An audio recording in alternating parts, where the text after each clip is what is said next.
But I started to think of it, and the more I thought of it, the more interesting I found the topic. And in a way, through this brainstorming exercise, which is, as you will hear, it's a bit of a brainstorming. It's a bit of here and there. There are so many big issues linked here, so I cannot possibly talk about them all in detail.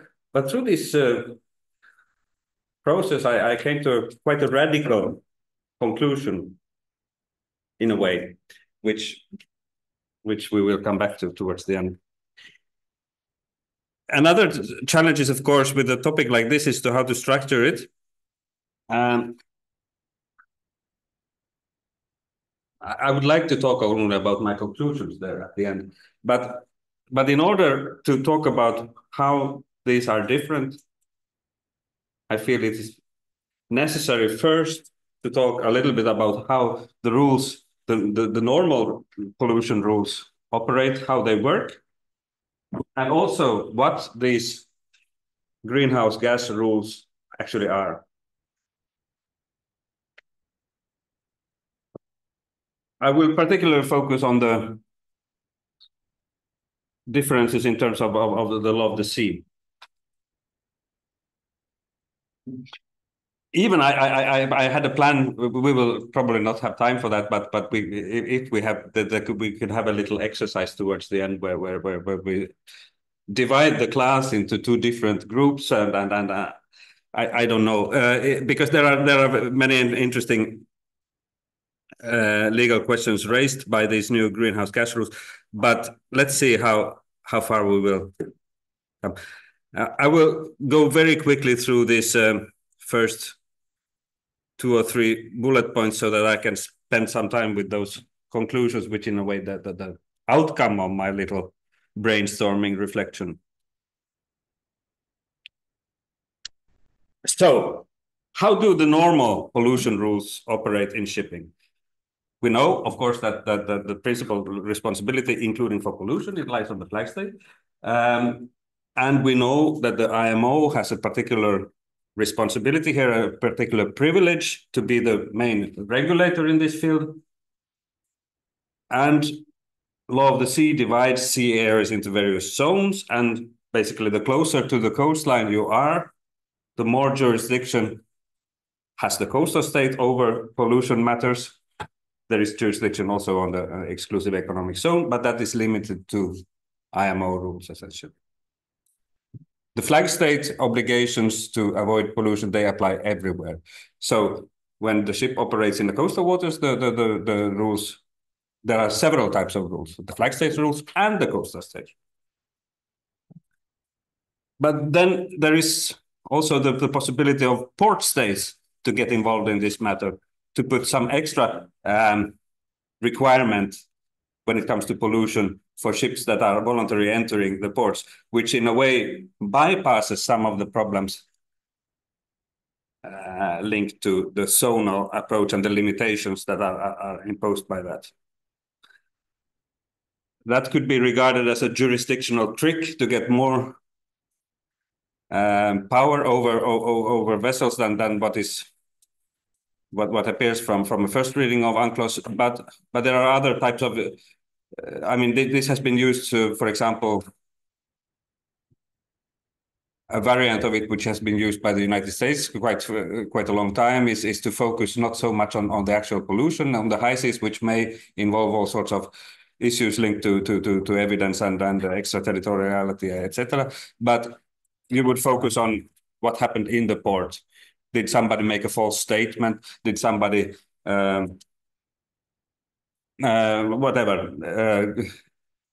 did not cooperate with the authorities, etc.? Then you sort of transfer that crime to a local crime instead.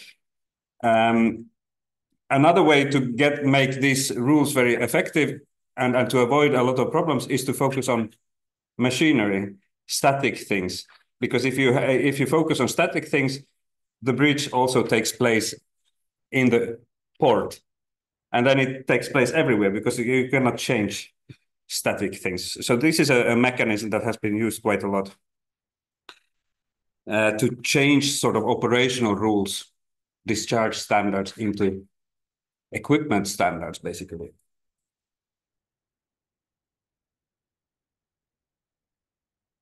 And that has also been done in the IMO rules, the MARPOL convention. So I mentioned the law of the sea. It basically, this is an effort to summarize the environmental jurisdiction in the law of the sea. The flag state has a minimum obligation to comply with all rules that are generally accepted international rules and standards. Those rules are the minimum obligations for the flag state, but they are the maximum obligations for the coastal state in the exclusive economic zones, and for certain type of rules, even in the territorial sea. But then when it comes to port state jurisdiction, UNCLOS is more or less silent. So we don't know exactly where the maximum limitations of how far a coastal state can go.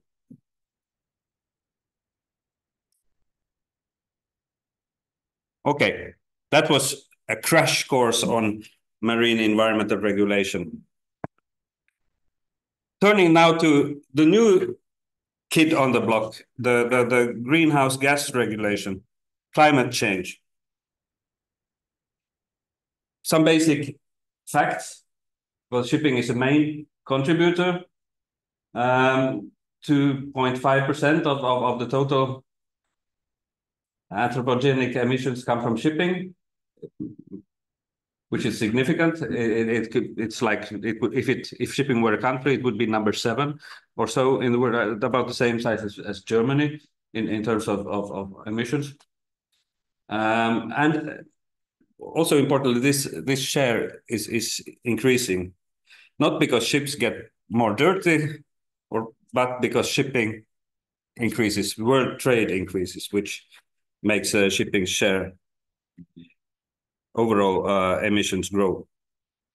We have certain general rules on fighting climate change, of which the most significant is the Paris Agreement for 2015, which has opened up a number of knots that existed in the IMO to regulate this matter by going away from very difficult concepts like the common but differentiated responsibility, which doesn't work in shipping really. It in a way opened up for a new start of the IMO, which was completely almost dysfunctional for many years when it came to regulating greenhouse gases, because of the difference of view between developing states and developed states on who should actually bear the responsibility for and how.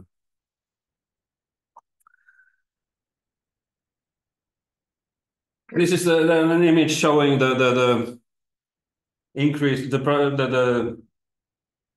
what is likely to happen if we don't do anything. That's the highest curve up there. And then a problem for regulating this whole thing is that even if you would do a lot of energy efficiency measures, you would not come down very far. I mean, we are now talking about reducing greenhouse gases. That was the whole point of the measure. If we would do everything that could be done through energy efficiency measure, you can see that we don't come very far down. It's still a considerable increase from the 2010 levels. And this is where the various strategies of the IMO and the Paris Agreement require us to go by 2050 to be climate neutral. So there is a huge demand for doing things and doing very effective things to reduce emissions from shipping.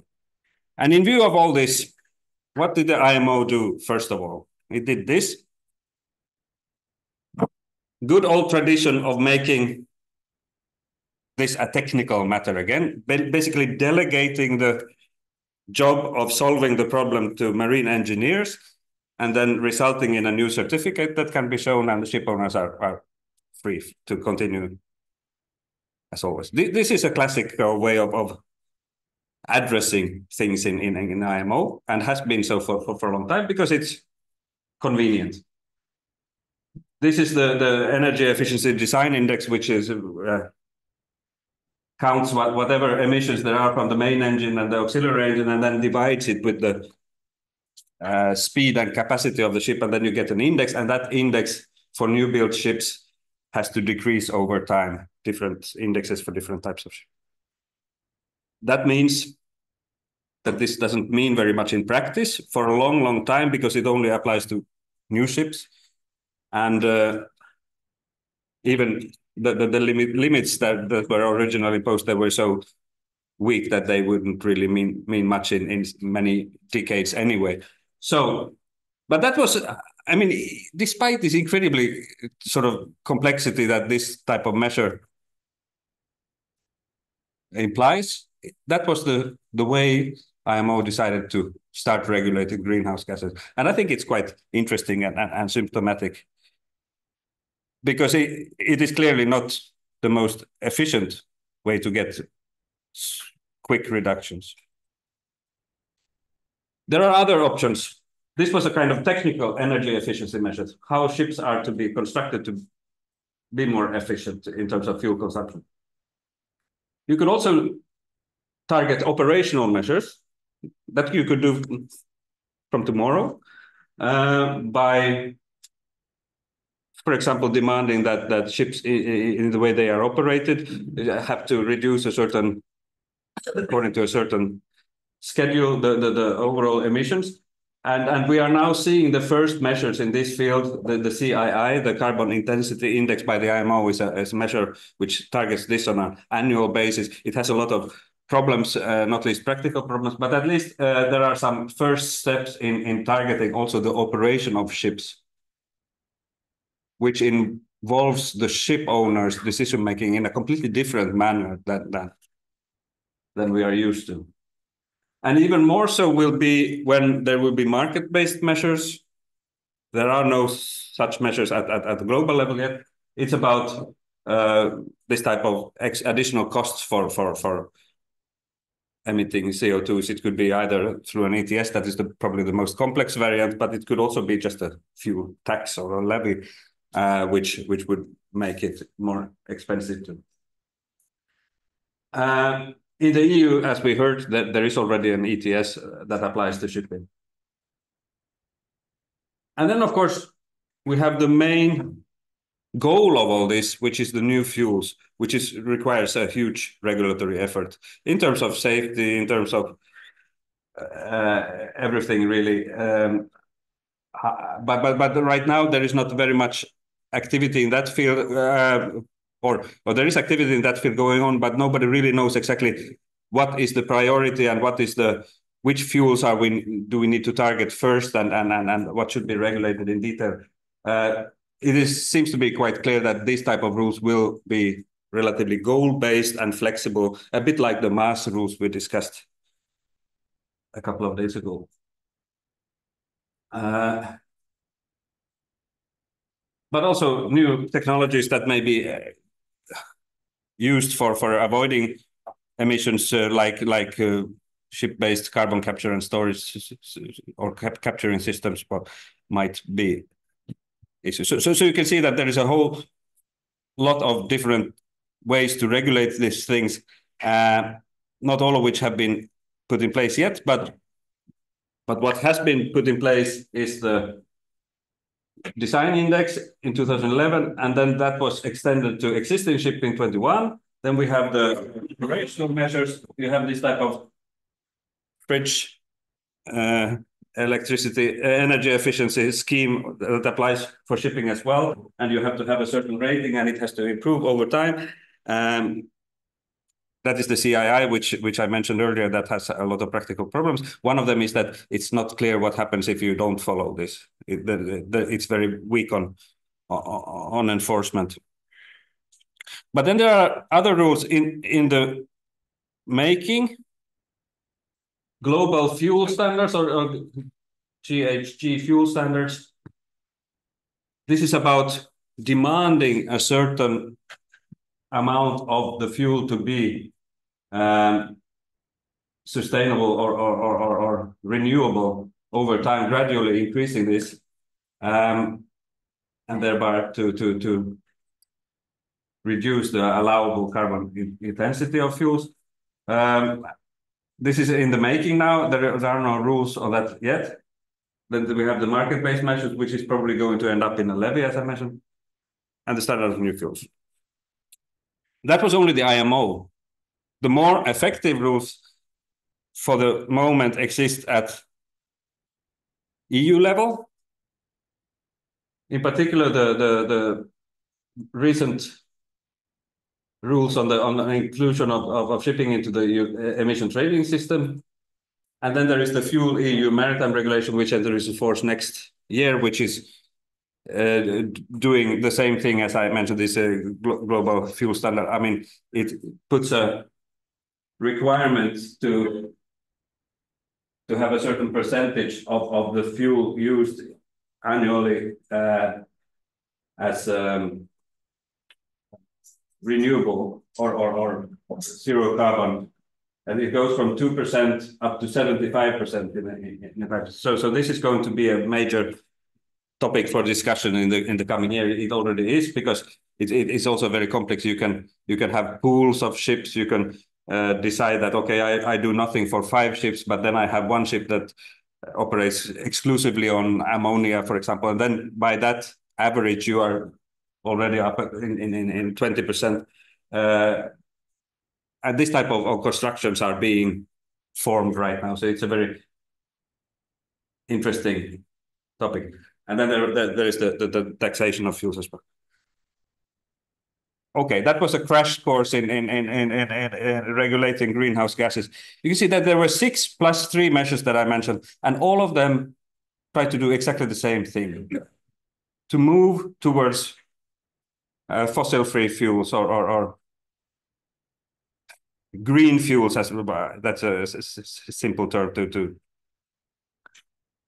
And you may ask if you really need 6 + 3 measures for doing that, since they all try to do the same thing. They just have different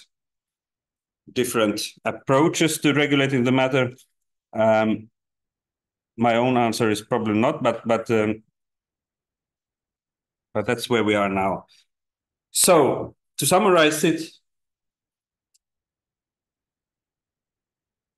it's not only the massive regulatory activity as such, which is interesting and new in this field, but it's also the whole problem is external to shipping, which didn't used to be the case when we were regulating shipping pollution. This is a general societal problem, which also means that the pressure comes from different corners. We're used to pressures coming from internal, the industry, or the coastal states or whatever. But here we have completely new players who are putting the pressure on regulatory action, including industry itself. We will hear more about that in a minute, but also different organizations like aviation organization.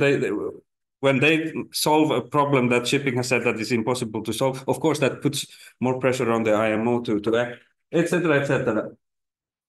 So, can I ask you a question? yes. Directing to ship owners, charterers, etc. How about the shipbuilders? Somebody has to build the ships with new technology to fit into the requirements of all these regulations, IMO, EU, etc. Safety, maintenance, pollution response, etc. How they are going to deal with all this new technology allocation of risk between the ship owner as a buyer and the shipbuilder as a seller, or something they don't know much about, but they have to have it in place. Yeah, and this will be particularly important when it comes to these new, when it comes to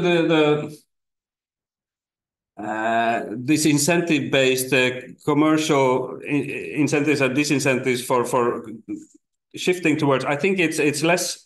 It's more targeting actually the ship operator, the owner, etc. But when it comes to these new technologies and new fuels, that will definitely involve the designers and the shipyards and the classification societies, of course, will be completely critical in this. And I think there is not a clear answer to the question how this is to be handled, I think the only answer that we have now, when we don't have even an idea of what, I think everybody, what the only thing that is clear is that there will not be one solution for the foreseeable future. There will be several types of fuels in the future, and it's a bit of a gambling for ship owners to know what type of fuels they should target. But the mechanism by which to handle this type of uncertainty, I think, is to have loose rules, goal-based rules, to leave a lot of flexibility for the designers, but to mainly spell out the ultimate end goals of those requirements. So it's going to be, and that's one of my conclusions actually. This is going to lead to a new type of regulations, which we are not used to in the field of ship source pollution. Yes. So I will try by one example. So if we are, I work in a shipyard. So we have the concession on 30 years on marine domain in the shipyard zone. So in the first 10 years, we invest in new technology. In the second 10 years, we try to return the investments. So in the end, in the third decade, we try to make a profit. So now came the Paris Climate Agreement, and it says you must make a turnover. You must go to new technology. We are in the last decade of the extension of the concession. So what shall we do? I'm sorry, I don't have the answer to that question. But I understand the problem, and of course, the only consolation I can give is that your clients will be very eager to make this compliant with this as well. So they will probably be ready to pay you more than they have been in the past, also for. Yes, now at the moment we need a whole new infrastructure. Yeah. Which will not be amortized, and the capital will not be returned in the last decade. Exactly, and you don't even know exactly what type of infrastructure you need yet. So this is a very problematic, and this is what I mean. This has gone very quickly, all of this. So let's talk then about what this whole development might lead to for the law of the sea. First of all, the law of the sea convention deals with pollution of the marine environment. Is this pollution at all? I mean, release of CO2 to the atmosphere. Is this pollution of the marine environment? I had my doubts for some time, but now in May we got the answer from ITLAS. Eric already mentioned that. I think I lost part of this was the question asked to ITLAS, but this is the relevant paragraph where they say that yes, emission of greenhouse gases is clearly pollution of the marine environment for the purpose of the law of the sea convention. Another question, IMO, as I indicated in my table, but you can also see this example from Article 211 of UNCLOS, that is IMO has a very special role in regulating marine pollution because all the laws of the flag state as a minimum have to have the same effect as that of generally accepted international rules and standards established through the competent international organization in the singular. And the same thing here, except that it doesn't go all the way down, but the same terminology established through the competent international organization or general diplomatic conference. So that is in a way granting a monopoly to one single organization for regulating the matter. But now in the field of greenhouse gases, we have other potentially competent international organizations. Who says that IMO is more competent to regulate greenhouse gases from shipping than the UN Framework Convention for Climate Change, the Paris Agreement and all that? And this is another type of pressure that comes, that we are not used to in shipping, that other international organizations, government organizations, who may be more inclined to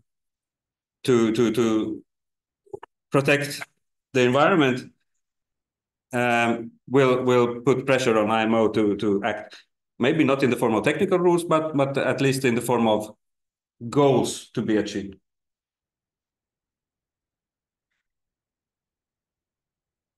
And then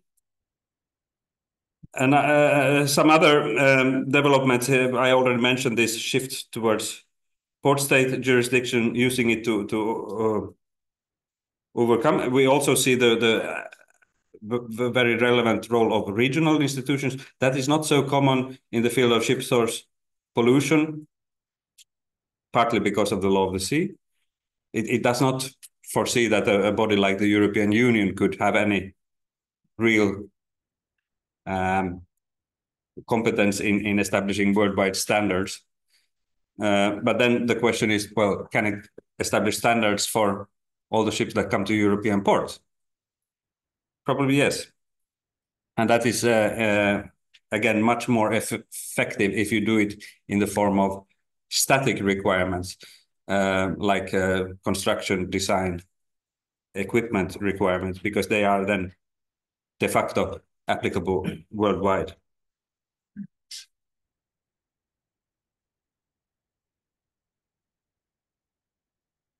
So I'm already with my conclusions, but I have several of them.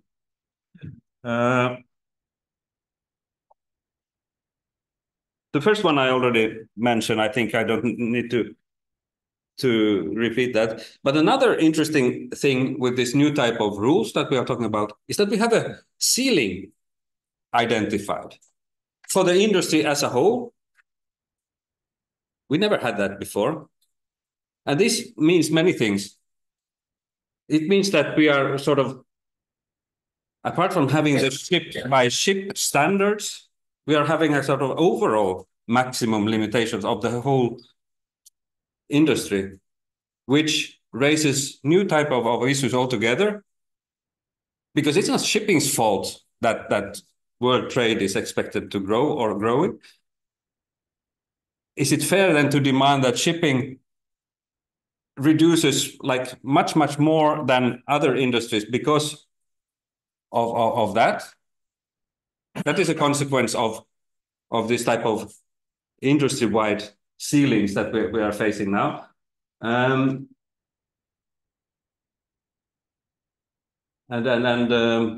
Also, it's an interesting thing that this ceiling sort of it is already settled, well, partly through the Paris Agreement, but partly by IMO strategies, but also in the ETS system, that this ceiling is constantly going down. So there is a sort of an inbuilt pressure to do more and more all the time. Another conclusion is that we are going to have to live with, when it comes to the technical rules, they have to be more goal-based than we are used to, even in the field of environmental protection and pollution rules. It is on the one hand offering flexibility for those who design ships, but on the other hand, it's leading to lack of uniformity. And of course, many things follow from that lack of uniformity as well, like matters on who is actually making these rules, the technical requirements actually. Then if the hard law rules only require goals and performance requirements to be met, that could provide even sort of administrative law concerns, but also democracy concerns and all sorts of things if all the details are settled somewhere in closed corners. But when it comes to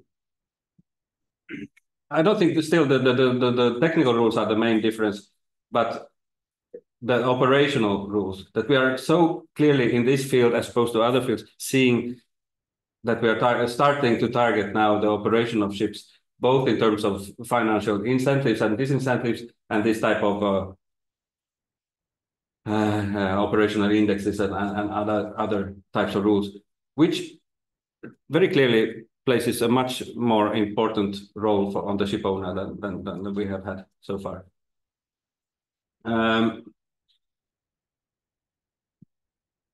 when it comes to, well, of course, the new fuels then, which is the ultimate, that will require completely new rules and approaches also to the question of response and liability.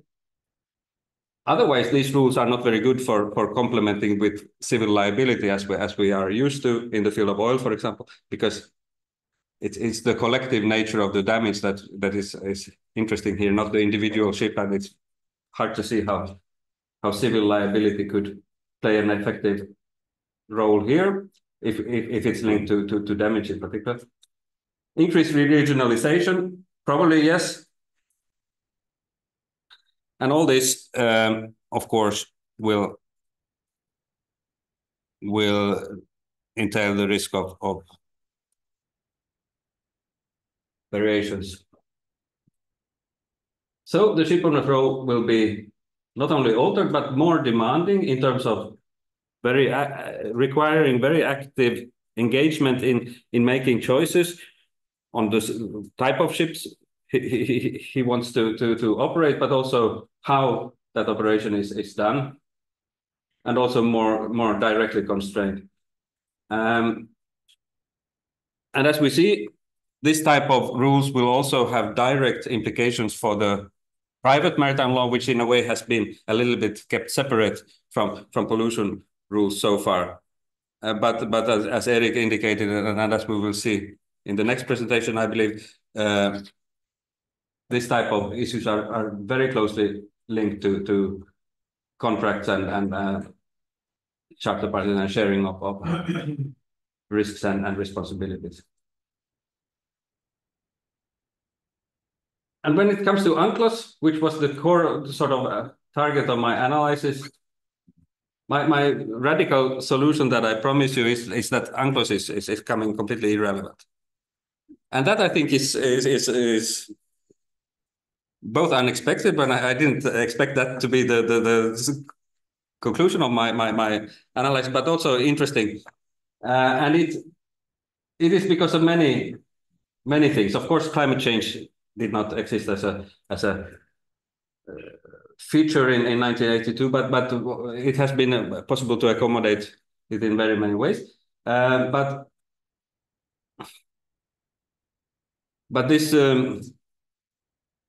this focus on discharges doesn't really work here, because we are talking about consequences of the operation of ships which are not necessarily linked to pollution as it is understood by UNCLOS, even if the court has made that decision.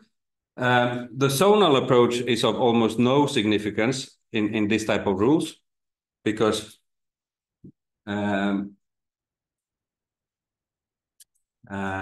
this is almost like an economic requirements that states are putting on ships, and it doesn't matter so much. I mean, many of these are on an annual basis, these rules and reporting obligations, etc.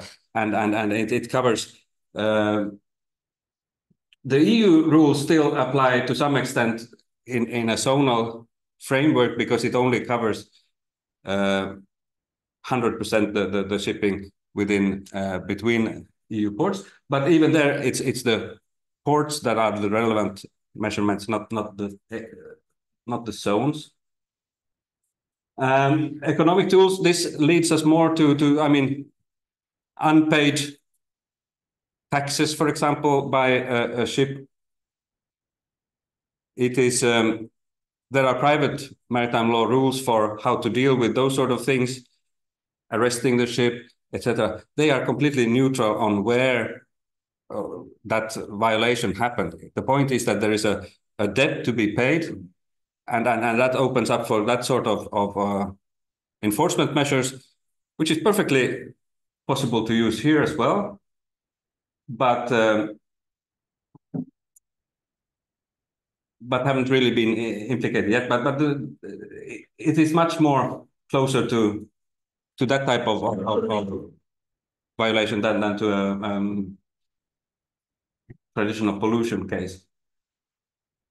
Then you can say that, okay, at least for the regional thing, surely the UNCLOS must have some sort of limitation on what the region can do, because the shipping is global, etc. But then again, no, because the EU is after all putting all its jurisdiction on the port state jurisdiction. It is only the ultimate sanction in the EU rules is that you are no longer entitled to come to an EU port, and that is a possibility that states have under international law, but that is not the thing that is regulated in UNCLOS either, but in general international law. And the same thing about this extraterritoriality. There are general international rules, environmental rules under public international law on that, which help to clarify to what extent you could provide sanctions for something that happened on the high seas, for example, which go beyond law of the sea convention. So maybe there is a new type of pollution rules coming, which we are seeing the first examples of here. This is a huge, I mean, 50% of IMO's regulatory effort is now on greenhouse gases.